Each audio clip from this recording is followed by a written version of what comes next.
হাতেম তাই তুফানি ও শাহজাদি বড়যোগ থেকে বিদায় নিয়ে কহর দরিয়ার তীরে এসে উপস্থিত হয়। অতঃপর হাতেম তাই বলল, ভাই তুফানি, তুমি এবার তোমার স্ত্রী ও সৈন্যদের নিয়ে দেশে চলে যাও, কারণ আমাকে শাহাবাদে মনির স্বামীর কাছে যেতে হবে। হাতেমের কথা শুনে তুফানি তখন বলল, তা হয় না দোস্ত, তোমাকে একা ছেড়ে দিতে পারি না।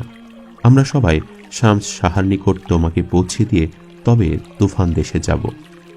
অতঃপর তুফানি তার স্ত্রী ও সৈন্যদের সহ হাতেম তাইকে নিয়ে কহর দরিয়ার ওপারে গিয়ে বসল এবং বিশ্রামের উদ্দেশ্যে একটা জায়গায় গিয়ে বসল। এটা ছিল দৈত্যদের এলাকা, তাই খবর পেয়ে কিছুক্ষণের মধ্যেই দৈত্যরা ছুটে এলো।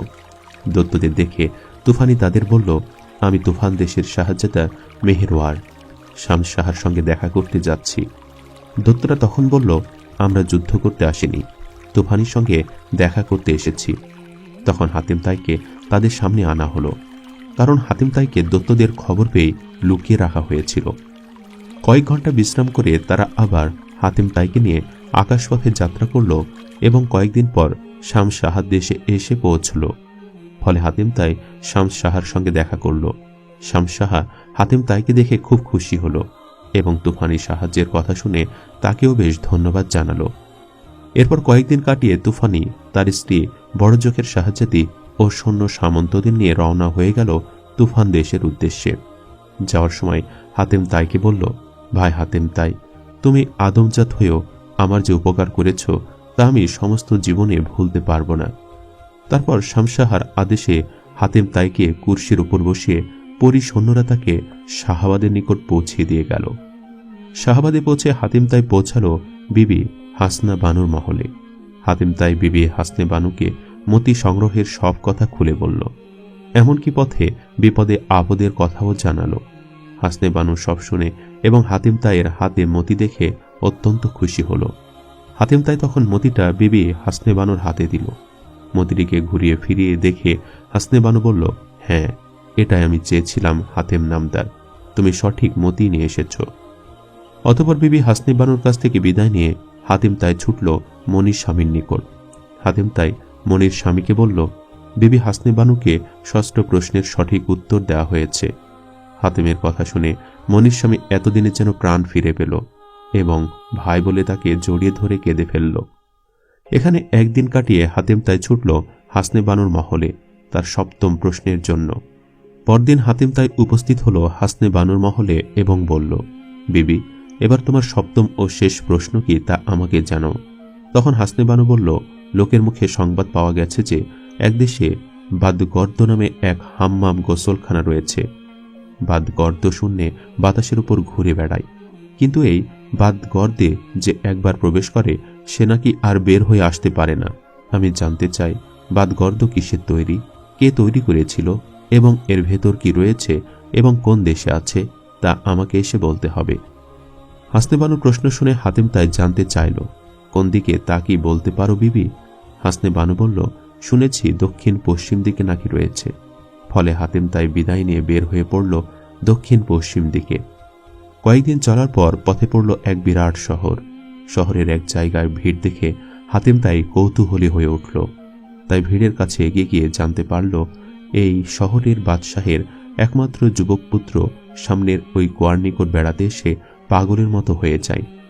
কয়েকদিন পাড়ে বসে থেকে এরপর কুয়াতে ঝাঁপ দিয়ে অদৃশ্য হয়ে যায়, আর সে কুয়া থেকে ওঠে না। তাই বাদশাহ ও বেগম এখানে এসে ছেলের জন্য কান্না করছেন। অতঃপর হাতেম তাই বাদশাহের নিকট এগিয়ে গেল এবং বলল, আপনি কোনো চিন্তা করবেন না বাদশাহ নামদার, পরের উপকার করাই আমার ধর্ম। আপনার ছেলে যদি জীবিত থাকে তাহলে অবশ্যই আমি ফিরে আনব।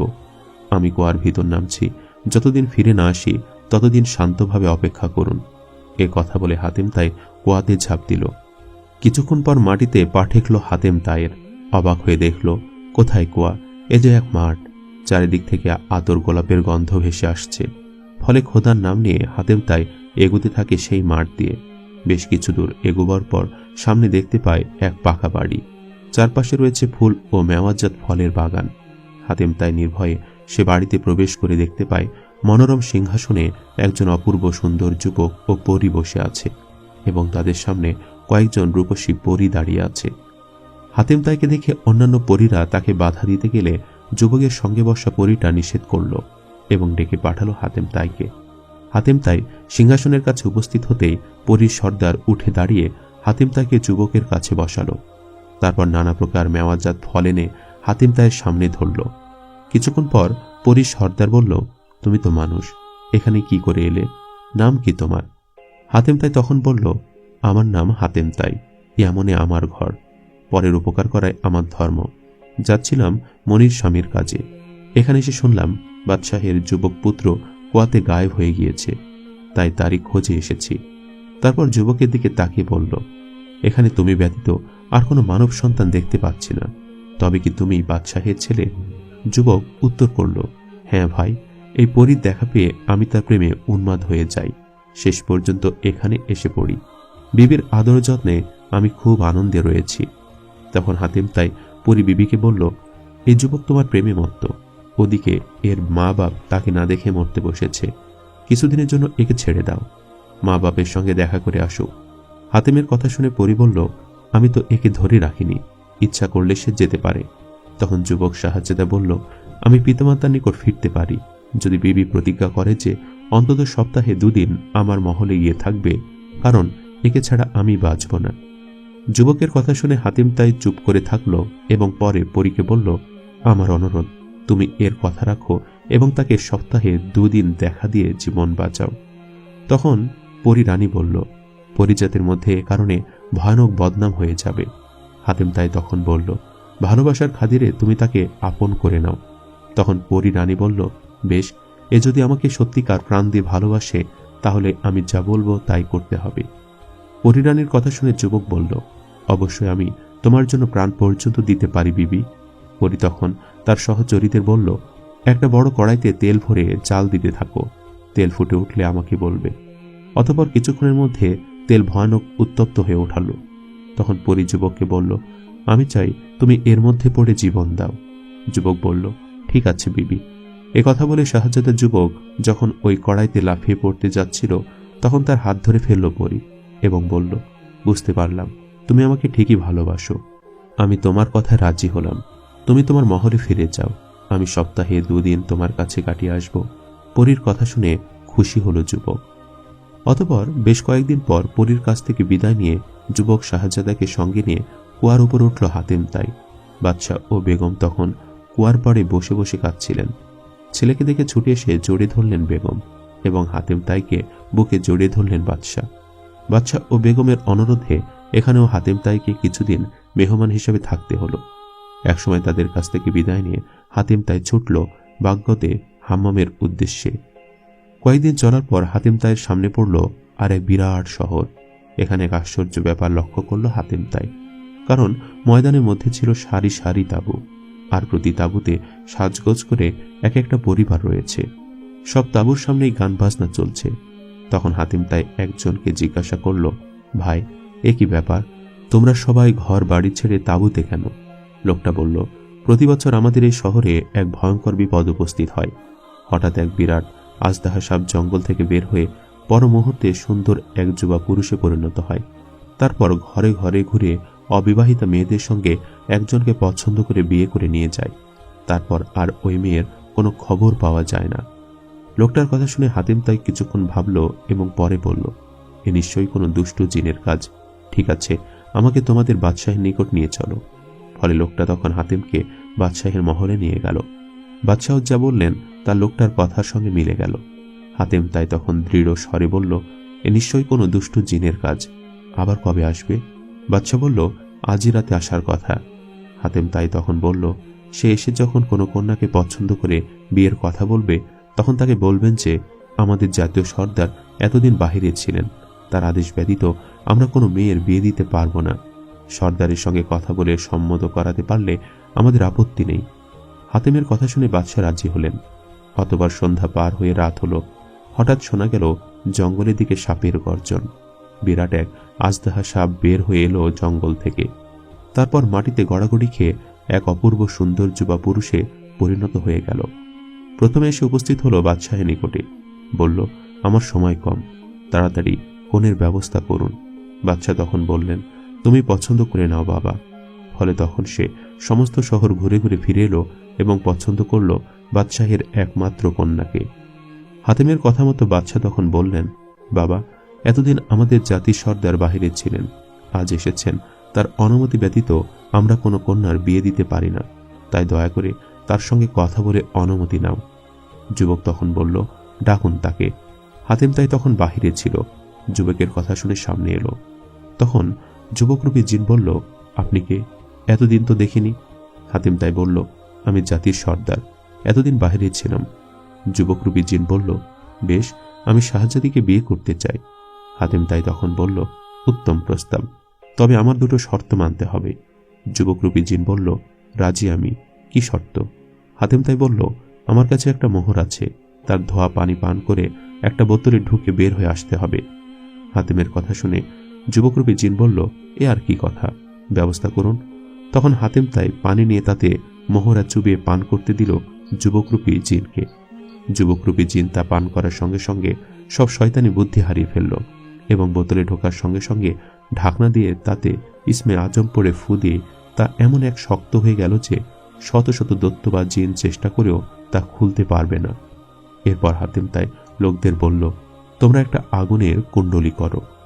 অতঃপর তৈরি হলো বিরাট অগ্নিকুণ্ড, তাতে দেওয়া হলো বোতলটা। 3 দিন 3 রাত জ্বলার পর আগুন নিভলে সে বোতলটা 7 হাত মাটির তলায় পুঁতে ফেলা হলো। এইভাবে দুষ্ট জিনের হাত থেকে মুক্ত হলো সে দেশের মানুষ। অতঃপর কিছুদিন বাদশাহের মহলে কাটিয়ে হাতেম তাই আবার ছুটল বাদ গর্ভ মাম্মামের উদ্দেশ্যে। প্রায় মাসখানিক চলার পর পৌঁছল কাতান শহরে। এখানে রয়েছে বাদগদ হাম্মাম। বাদশাহের নাম হারেস কাতান। শহরের কিনারে রয়েছে মুসাফিরদের জন্য সরাইখানা। সব মুসাফির সেখানে প্রথমে আশ্রয় নেয়। হাতেম তাইও সেখানে আশ্রয় নিয়ে দিন 2 কাটালো। এরপর বাদশাহ হারেস কাতানের সামনে উপস্থিত হলো হাতেম তাই। হারেস শাহ অত্যন্ত নেক লোক ছিলেন। তার শহরে রয়েছে হাম্মাম বাদগর্দ। তিনি জানেন এই হাম্মামে কেউ প্রবেশ করলে আর ফিরে আসে না, তাই এর সামনে পাহারা দিয়েছেন, কোনো লোককে এই হাম্মামে প্রবেশ করতে দেওয়া হয় না। হাতেম তাই উপস্থিত হতেই তিনি বললেন, কি নাম তোমার বাবা? কোথায় তোমার বাড়ি? হাতেম তাই তখন বলল, আমার নাম হাতেম তাই, ইয়ামনিতে আমার ঘর। নাম শুনে হারেস শাহ উঠে দাঁড়িয়ে তাকে বুকে টেনে নেয় এবং বলেন, তোমার নাম ও তারিফ আমি শুনেছি। ইয়ামনের শাহজাদা হয়েও তুমি পরোপকারের জন্য ঘুরে বেড়াও, দুঃখ কষ্ট ভোগ করো। অতঃপর তাকে হাত ধরে টেনে পাশে বসালেন। আবার বললেন, কোথায় উঠেছ? হাতেম তাই বলল, সরাইখানায়। তখন হারেস শাহ বললেন, তা কি করে হয়? আজ থেকে তুমি আমার মহলে থাকবে। হাতেম তাই মনে মনে তাই চাইছিল। তাই তখনই সরাইখানা ছেড়ে এসে পড়ল বাদশাহের মহলে এবং 2-4 দিনের মধ্যেই যথেষ্ট ঘনিষ্ঠতা গড়ে উঠল উভয়ের মধ্যে। একদিন হাতেম তাই বলল, বাদশাহ নামদার, আপনি জানেন পরের উপকারের জন্যই আমার জীবন আমি দান করে দিয়েছি, আর এর জন্যই আপনার শহরে আমার আগমন। মনির স্বামী ও হাসনে বানুর সব কথা শুনে বলল হাতেম তাই। পরে বলল, তার শেষ প্রশ্ন হলো হাম্মাম বাদগর্দ সম্বন্ধে। এর ভেতর কি আছে তা আমাকে জানতে হবে। দয়া করে আপনি যদি হাম্মামে যাওয়ার অনুমতি দেন তাহলে আমার শ্রম সার্থক হয় এবং মনির স্বামী বেঁচে যায়। হাতেম তাইয়ের কথা শুনে চমকে উঠলেন হারেস সাহা এবং বললেন, এই হাম্মামে যারা প্রবেশ করেছে তারা আর ফিরে আসেনি, আসবে না কোনোদিন। তোমার মতো পরোপকারী লোককে জেনে শুনে আমি মৃত্যুর পথে কি করে যেতে দিতে পারি? হাতেম তাই তখন বলল, জন্মেছি যখন একদিন মৃত্যু হবে, প্রতিজ্ঞা করে বের হয়েছি, তাই হাম্মামের রহস্য না জেনে ফিরে যাই কি করে? আপনি অনুগ্রহ করে অনুমতি দিন, আল্লাহ আমার সহায় রয়েছেন। হারেস শাহ আর কি করেন, বললেন, তবে যাও। হাম্মামের বাহিরে সামান এরাক নামে আমার এক পালোয়ান সেনাপতি রয়েছে। তার অধীনে সৈন্যরা হাম্মামের মুখ পাহারা দিচ্ছে, যাতে কেউ ওখানে প্রবেশ করতে না পারে। আমি চিঠি লিখে দিচ্ছি তার নিকট, পত্র পেলে সে তোমাকে হাম্মামে ঢুকিয়ে দেবে। অতঃপর হারেস শাহ পত্র লিখলেন। এলো ইয়ামনের শাহজাদা হাতেম তাই। হাম্মাম দেখার খুবই ইচ্ছা, যদি পারো তাকে বুঝিয়ে ফিরিয়ে দেবে। বোঝাবার পরও যেতে চাইলে হাম্মামের ভেতর প্রবেশ করতে দেবে। পত্র নিয়ে হাতেম তাই রওনা হয়ে গেল হাম্মামের উদ্দেশ্যে। হারেস শাহ পথ দেখাবার জন্য কয়েকজন লোক সঙ্গে দিলেন। কয়েকদিন চলার পর এক স্থানে একটি উঁচু গম্বুজ দেখতে পেল হাতেম তাই। তখন সঙ্গে থাকা লোকজনদের জিজ্ঞাসা করল, আচ্ছা ভাই, ওটা কি দেখা যাচ্ছে? তখন তারা বলল, ওটা হাম্মামের চূড়া। 7 দিন আরো গেলে তবে ওখানে পৌঁছানো যাবে। তাদের কথা শুনে হাতেম তাই খুশি মনে চলতে লাগলো হাম্মামের কাছে। সামনে দেখতে পেল সৈন্যরা হাম্মামের ভেতরের প্রবেশপথ আগলে পাহারা দিচ্ছে। প্রিয় দর্শক, হাতেম তাই সিরিজের 11তম পর্ব এই পর্যন্তই। 12তম পর্ব দেখতে চাইলে অবশ্যই আমাদের কমেন্ট করে জানাবেন। আল্লাহ হাফেজ।